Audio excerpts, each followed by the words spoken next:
ভারতের সেনাপ্রধান বলছে যে এই সরকারের সাথে সম্পর্ক নাই, কিন্তু আর্মির সাথে ভালো সম্পর্ক আছে। মানে বাংলাদেশের সরকারের সাথে সম্পর্ক নাই, বাংলাদেশের আর্মির সাথে সম্পর্ক আছে।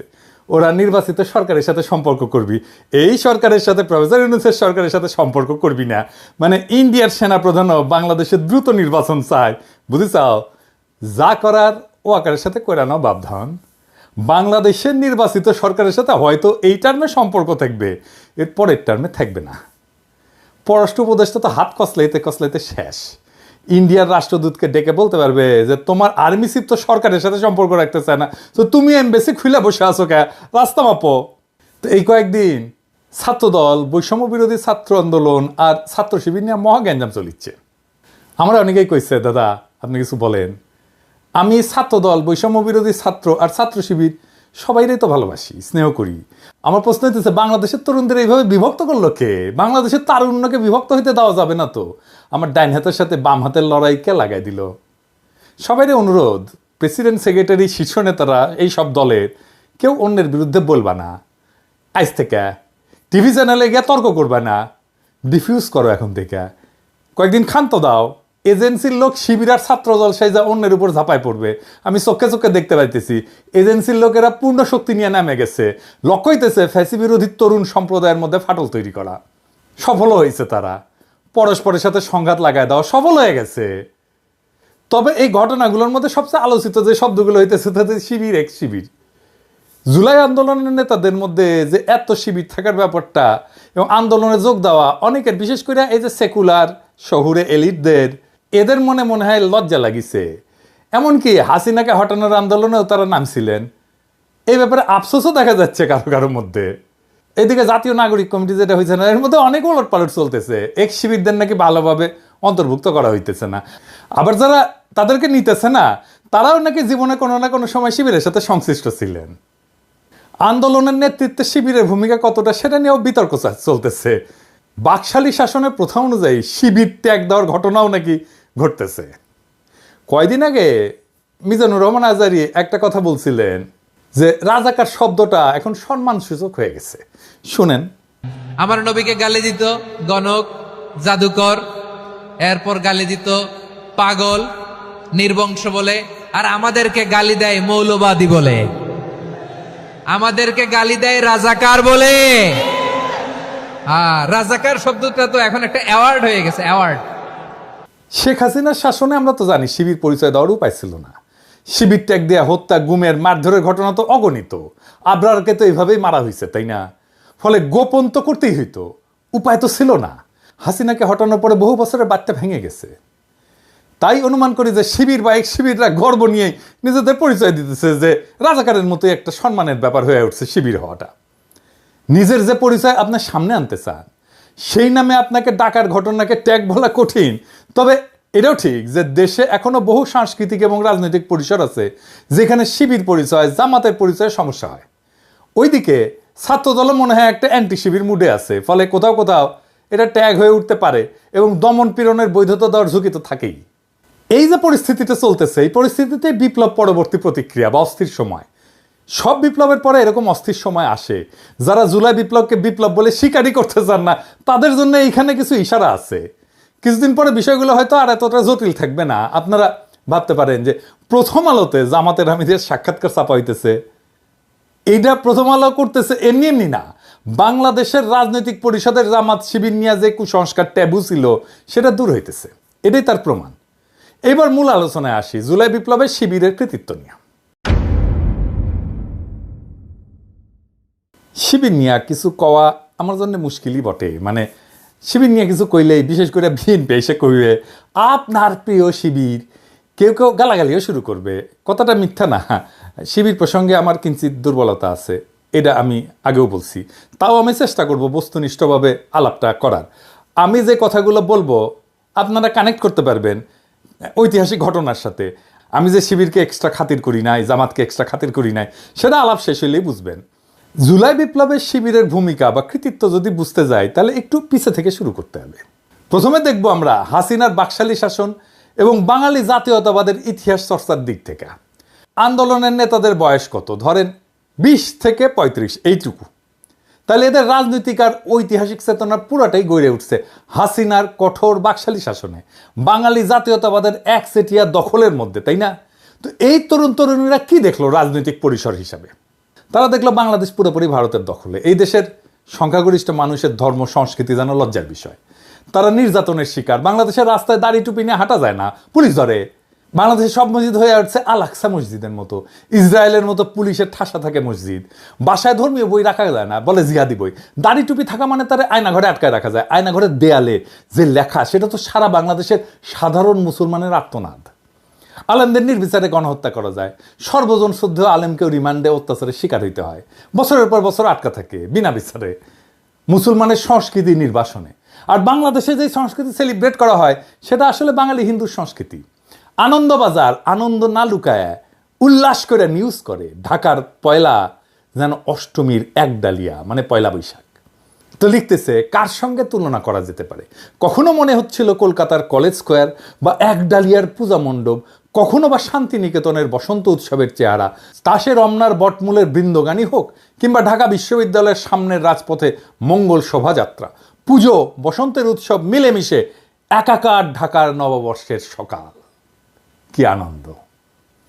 এটাই চাইছে ইন্ডিয়া, এটাই চাইছে আওয়ামী লীগ।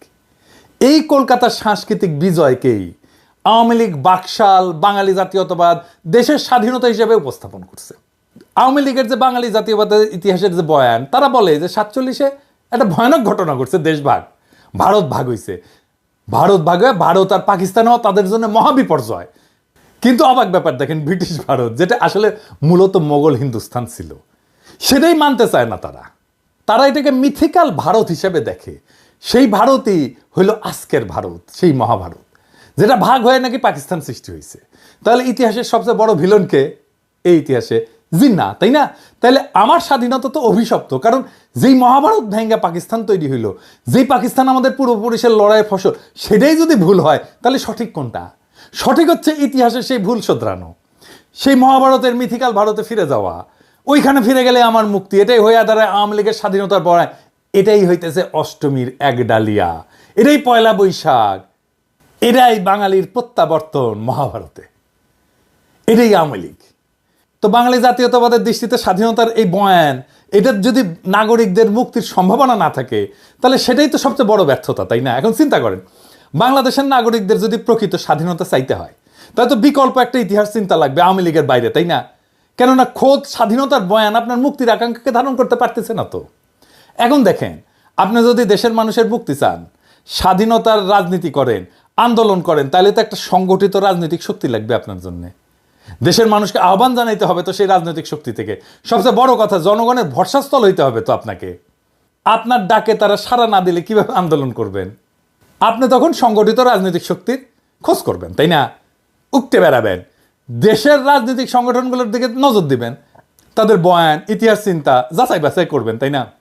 হাসিনার প্রতিপক্ষ রাজনৈতিক শক্তিগুলোর মধ্যে যদি সম্ভাবনা খুঁজতে যায়, দেখেন কারা কারা আছে। বিএনপি আছে, বাম দল আছে, 2-1টা, জামাত আছে, শিবির আছে, এই তো হেফাজত আছে। এই পর্যায়ে এসে আপনার মনে হবে যে বাংলাদেশে প্রকৃত স্বাধীনতার ভিত্তি কোথায়, দেশের নাগরিকদের মুক্তির জন্য কোন ইতিহাস চিন্তা সবচেয়ে উপযুক্ত, তাই না?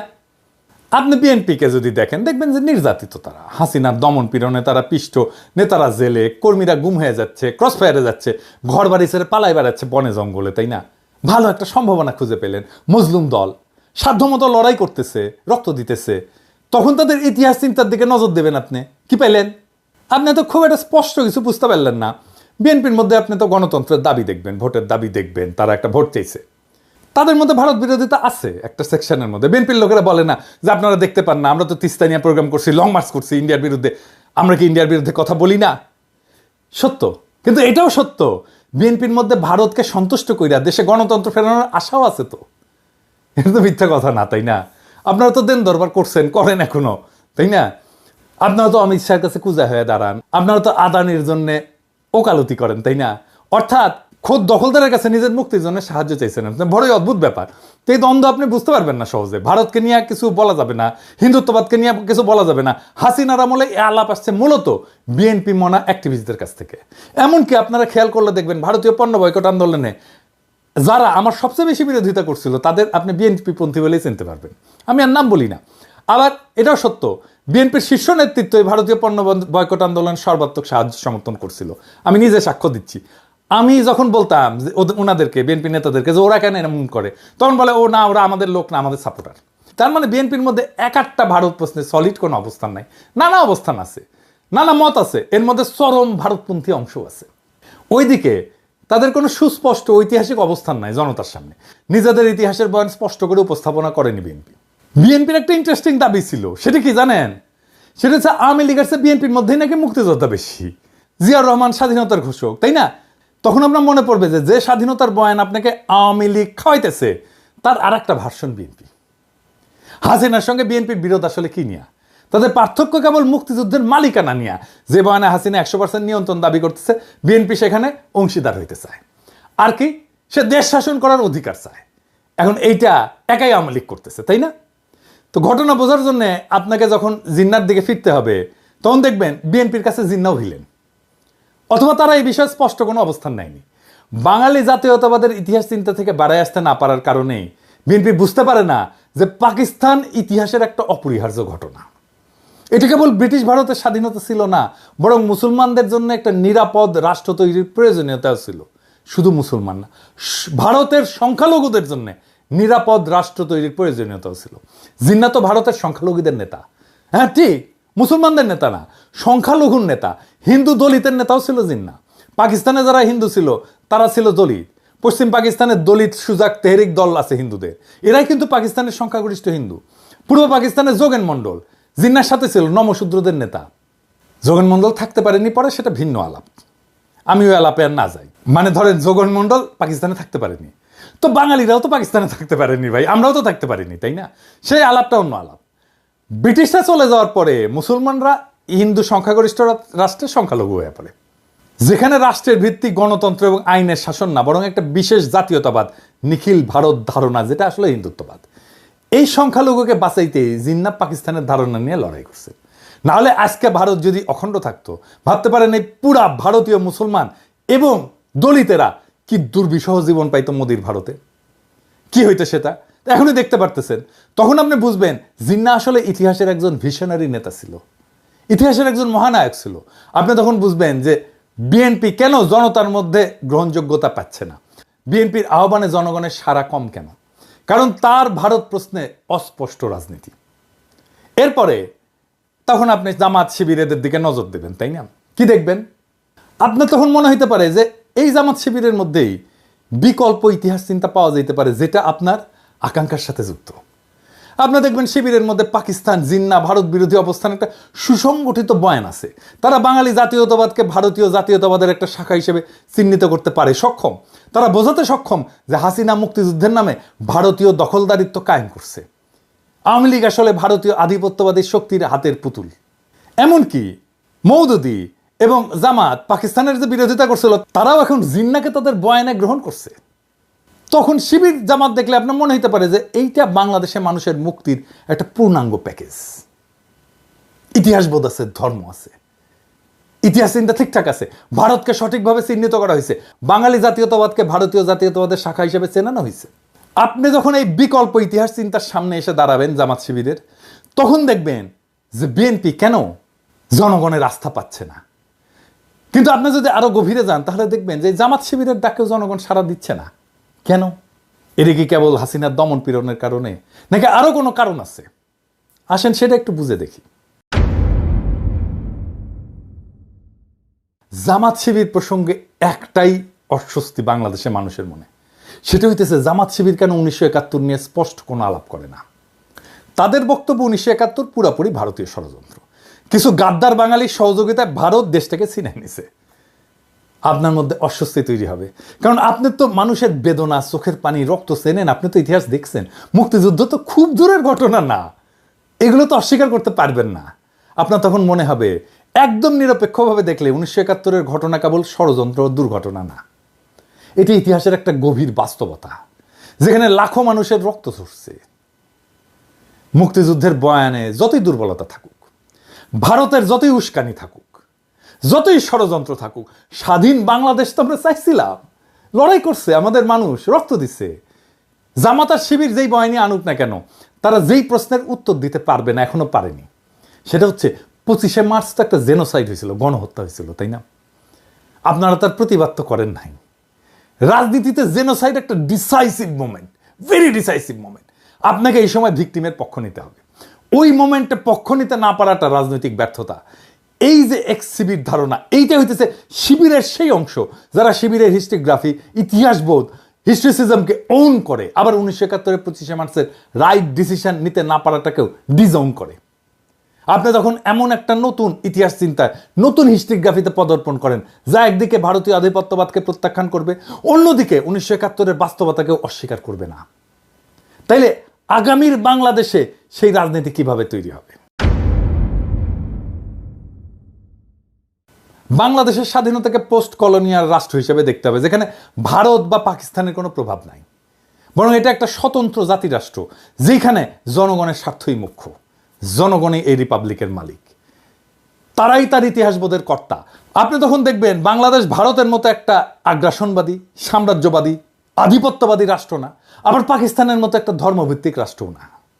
এটা সত্যিকার অর্থে একটা আধুনিক পোস্ট কলোনিয়াল রাষ্ট্র যেখানে নাগরিকদের সমান অধিকার নিশ্চিত করা দরকার। আপনার এই নতুন ইতিহাস ভাবনা আপনাকে ওই সাবেক এক্সিবিট বানায় দেবে, আর এইখান থেকেই শুরু হবে নতুন রাজনৈতিক আন্দোলন যা ভারত বা পাকিস্তানের ছায়ারায় বাংলাদেশের জনগণের প্রকৃত মুক্তি নিশ্চিত করবে। আমরা সেই রাস্তায় হাঁটতে শুরু করছি। বাংলাদেশের আগামীর রাজনীতির দিশাও আসবে ওইখান থেকে। আর আমি মনে করি যে এই সাবেক শিবির যারা জামাতের রাজনীতিতে যায় নাই, আবার শিবিরের ইতিহাসবোধ পাইছে, তারাই আগামী বাংলাদেশের ইন্টেলিজেন্সিয়া। বাংলাদেশের রাজনীতি এখন এক সন্ধিক্ষণে দাঁড়ায়। নতুন রাজনীতির জন্ম নিচ্ছে। আমরা যা যা দেখছি তা নতুন রাজনীতির প্রসব বেদনা। পুরনো বয়ানের আবর্ত থেকে বেড়ায় নতুন দৃষ্টিভঙ্গি গড়ে তোলার সময় আসছে। আমরা যদি সত্যি একটা স্বাধীন, সার্বভৌম এবং জনগণের কল্যাণে নিবেদিত রাষ্ট্র করতে চাই, তাহলে অতীতের ভুলগুলো থেকে শিক্ষা নিতে হবে এবং ভবিষ্যতের জন্য একটা সুসংহত দৃষ্টিভঙ্গি গড়ে তুলতে হবে। এটাই বাংলাদেশের আগামীর ইতিহাস চেতনা। এখন সময় বাংলাদেশের তরুণ সমাজকে ঐক্যবদ্ধ করার, বিভক্তির রাজনীতি থেকে বেড়ায় এসে একটা নতুন জাতীয় চেতনার ভিত্তি গড়ে তোলা। আমাদের লক্ষ্য হওয়া উচিত একটা এমন বাংলাদেশ যেখানে ব্যক্তি স্বাধীনতা, গণতন্ত্র, ন্যায় বিচার, সার্বভৌমত্ব এবং মানব সত্তার মর্যাদা অক্ষুণ্ণ থাকবে। যে তরুণেরা অতীতে ভিন্ন মতাদর্শের কারণে বিভক্ত ছিল, তাদের সামনে এখন ঐক্যবদ্ধ হয়ে দেশের জন্য কাজ করার সুযোগ আসছে। আমাদের ভুলে গেলে চলবে না। একটা জাতি তখনই উন্নতি করে যখন সে নিজের ইতিহাসকে গ্রহণ করে, তার থেকে শিক্ষা নেয় এবং ভবিষ্যতের জন্য নতুন দিগন্ত উন্মোচন করে। বাংলাদেশের ভবিষ্যৎ আজ আমাদের হাতে। ইতিহাসের জটিলতাগুলোকে বুঝে, ভুল শুধরে এবং বিভক্তির রাজনীতি পরিহার করে আমরা কি পারবো একটা সত্যিকারের স্বাধীন, আধুনিক, আত্মনির্ভরশীল রাষ্ট্র গড়ে তুলতে? উত্তরটা আমাদের সকলের হাতে। এখন সময় সামনে আগায় যাওয়ার, নতুন বাংলাদেশ গড়ার, নতুন সম্ভাবনার দুয়ার উন্মুক্ত করার। আসেন সেই কাজে আমরা হাত লাগাই। বিপ্লবের প্রেরণা থেকে শক্তি নিয়ে সামনে আগায় যায়। ইনকিলাব জিন্দাবাদ।